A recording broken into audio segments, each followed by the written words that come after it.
Prépare-toi à découvrir un visage de l'Amérique qui pourrait bouleverser la carte du pays d'ici à moins de 5 ans. Des villes d'autrefois dynamiques de Détroit à Sacramento affrontent aujourd'hui une combinaison redoutable. Exode massif, économie à bout de souffle, infrastructures vieillissantes et menaces climatiques grandissantes. Ce cocktail explosif menace de rendre certaines zones presque invivables. Il ne s'agit plus seulement de maisons abandonnées, des commerces ferment, les compagnies d'assurance se retirent et des quartiers entiers se transforment peu à peu en cités fantômes. Ce déclin n'a rien de lent ni de discret. Il emporte des communautés entières à une vitesse qui dépasse même les prévisions des experts. Reste bien jusqu'à la fin, car nous allons te faire voyager à travers 10 villes américaines qui pourraient encore tenir debout d'ici 2030. Ensemble, nous allons percer les forces étranges et souvent invisibles qui les déchirent de l'intérieur et comprendre pourquoi ces transformations sont bien plus liées entre elles qu'on ne l'imagine. Ville numéro 10, Cleveland, Ohio. Cleveland, dans l'État de l'Ohio, incarne à elle seule le contraste entre gloire passée et présent difficile. Autrefois, c'était la 6e plus grande ville des États-Unis, un moteur industriel prospère fondé sur l'acier, les pièces automobiles et le commerce des Grands Lacs. Mais la chute a été brutale. Avec la fermeture des usines et la disparition de milliers d'emplois, sa population est passée de près d'1 million d'habitants en 1950 à un peu plus de 360 000 aujourd'hui. Résultat, des quartiers entiers se sont vidés, les maisons se délabrent et l'insécurité est devenue une préoccupation quotidienne pour ceux qui ont choisi de rester. Malgré tout, le centre-ville tente un retour à la vie.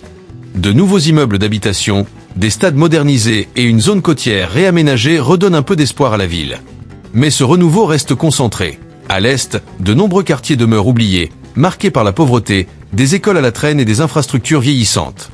Si la santé et l'éducation ont pris le relais comme principaux moteurs économiques, elles n'ont pas encore réussi à absorber la population laissée pour compte après le déclin industriel.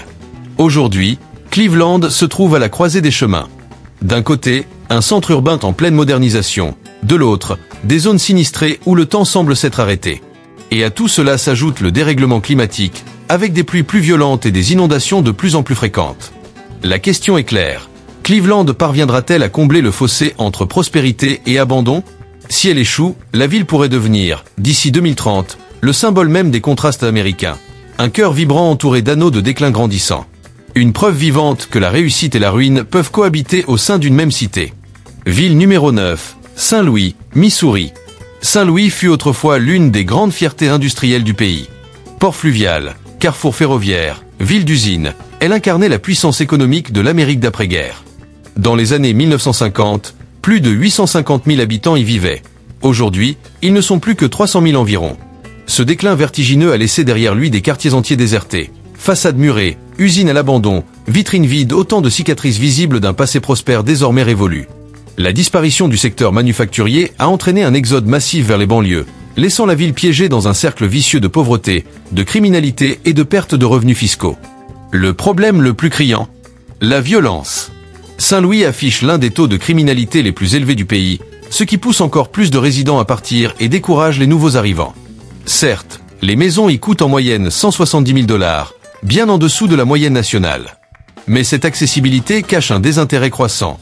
Peu de gens veulent s'y installer faute de perspectives d'avenir. Les routes sont abîmées, les services publics surchargés et la fuite des jeunes diplômés vers d'autres villes continue. Pourtant, Saint-Louis garde des trésors symboliques, le célèbre Gateway Arch, le vaste parc Forest Park et une scène culinaire reconnue dans tout le pays. Des efforts sont en cours pour revitaliser le centre-ville, soutenir les petites entreprises et valoriser l'héritage culturel. Mais la reconstruction s'annonce longue et semée d'embûches.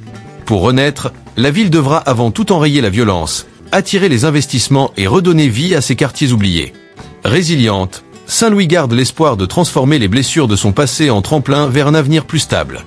Et toi, dis-moi, si tu en avais les moyens, irais-tu explorer les États-Unis? Ville numéro 8, Baltimore, Maryland. Baltimore est une ville pleine de contrastes. D'un côté, elle abrite des institutions médicales prestigieuses et un port historique au charme unique. De l'autre, elle fait face à des zones entières ravagées par la pauvreté et l'abandon. Dans les années 1950, près d'1 million de personnes y vivaient. Aujourd'hui, la population a chuté d'environ 40%. La disparition des industries et la réduction du trafic portuaire ont frappé de plein fouet l'emploi, plongeant des familles entières dans la précarité. Les défis majeurs de Baltimore? La criminalité et les inégalités. La ville figure régulièrement parmi les plus violentes des États-Unis, un stigmate qui continue de freiner son attractivité et de décourager les investisseurs. Les maisons y sont abordables, autour de 220 000 $ en moyenne, bien moins que dans l'approche Washington DC, mais cette apparente opportunité masque une réalité plus sombre. Des milliers d'habitations vides, fenêtres clouées, toits effondrés, témoins silencieux du déclin urbain. Et pourtant, au milieu de ces ruines, Baltimore respire encore. L'université et l'hôpital Johns Hopkins font rayonner la ville dans le monde entier grâce à leurs avancées médicales. Son port réaménagé accueille restaurants, musées et une vie culturelle foisonnante, où les murs s'habillent de fresques et les rues vibrent de musique locale. Baltimore a une âme, une identité forte et une incroyable résilience. Mais pour espérer un vrai renouveau, elle devra aller plus loin, investir massivement dans la sécurité, la rénovation des infrastructures et le logement. Sinon, la fuite de ses habitants continuera. Son avenir ne tiendra pas qu'à la fierté de ses citoyens, mais à des actions concrètes et durables capables de transformer son potentiel en renaissance réelle. Numéro 7. Détroit, Michigan. Détroit fut autrefois le symbole absolu de la puissance industrielle américaine. Dans les années 1950, c'était la capitale mondiale de l'automobile, une ville où près de 2 millions d'habitants vivaient du travail en usine, achetaient leur maison, élevaient leurs enfants et pouvaient même leur offrir des études supérieures grâce à un seul salaire. Mais ce rêve s'est effondré brutalement. La fermeture des usines, l'exode massif de la population et des décennies de négligence ont transformé ce berceau de prospérité en un paysage de ruines. Maisons murées, rues désertes et quartiers engloutis peu à peu par la végétation. Aujourd'hui, à peine plus de 600 000 habitants continuent d'y vivre, dans une ville où certaines maisons valent moins que les voitures garées devant.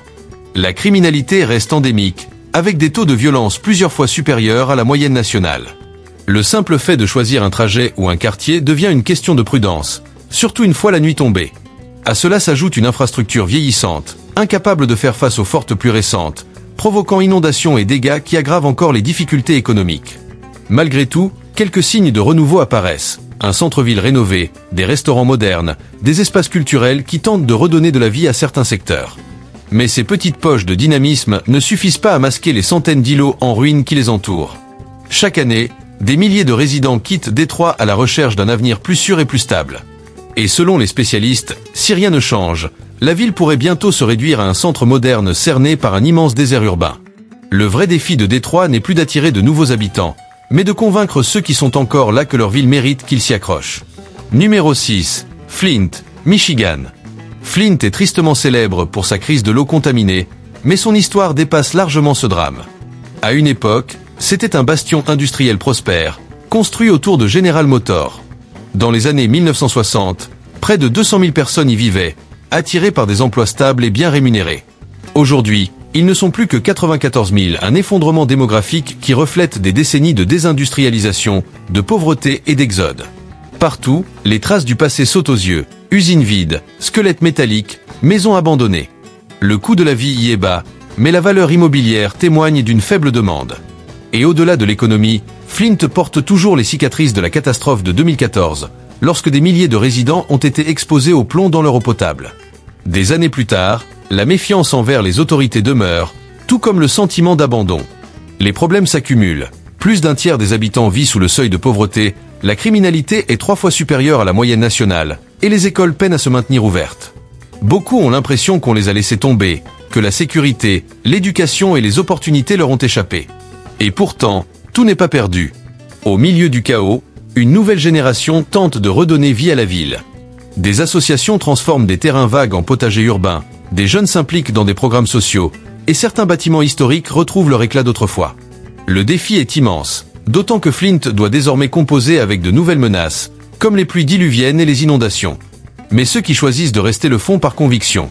Prouver que Flint n'est pas seulement le symbole d'une crise, mais aussi celui de la résistance et de la dignité. Numéro 5. Birmingham, Alabama. Birmingham, surnommée autrefois la ville magique, a connu une ascension fulgurante à la fin du 19e siècle, passant d'un simple bourg agricole à un géant industriel grâce à la production de fer et d'acier. À son apogée, elle comptait plus de 340 000 habitants. Mais à partir des années 1970, l'effondrement du secteur manufacturier a tout changé. Les usines ont fermé, les emplois ont disparu, et des milliers de familles ont fui vers les banlieues, laissant derrière elle une ville qui s'est lentement vidée de son énergie. Aujourd'hui, Birmingham ne compte plus qu'environ 196 000 habitants, soit une chute de plus de 40% par rapport à son sommet historique. Les emplois d'aujourd'hui se concentrent surtout dans les services, souvent mal rémunérés, ce qui maintient des taux de pauvreté élevés. Le sentiment d'insécurité est renforcé par une criminalité bien au-dessus de la moyenne nationale, dissuadant à la fois les investisseurs et les nouveaux arrivants.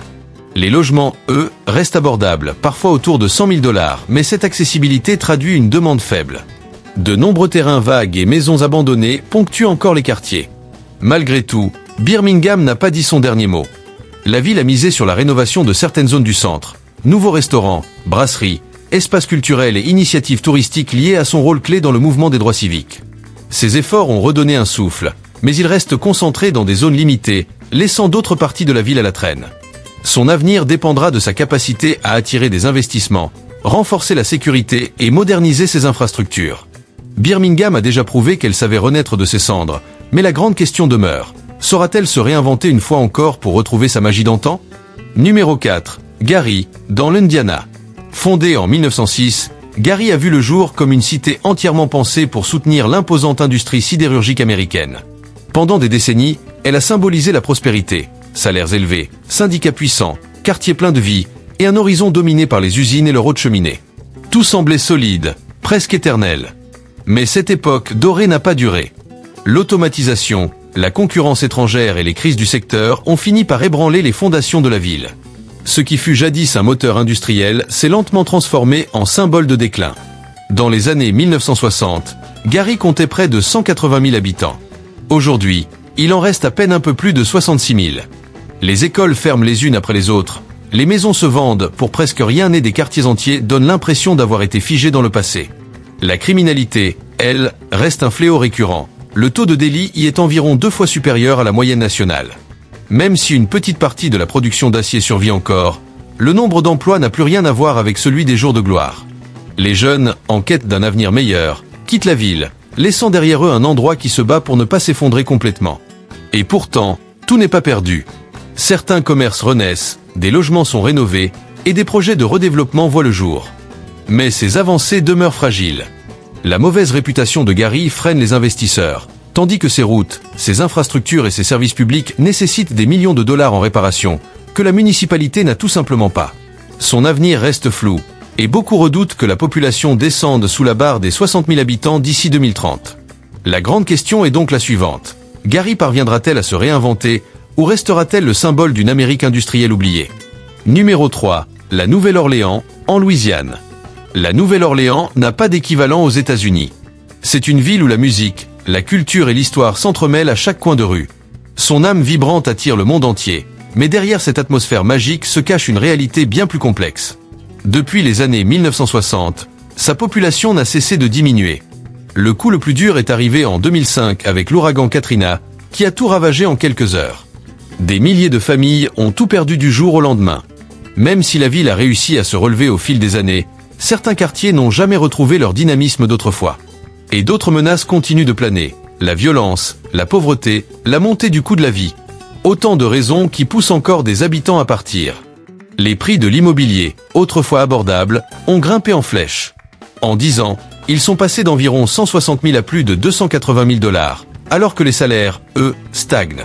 Résultat, des maisons laissées à l'abandon, des terrains vacants et des cicatrices visibles d'une ville marquée par les inégalités et le désintérêt.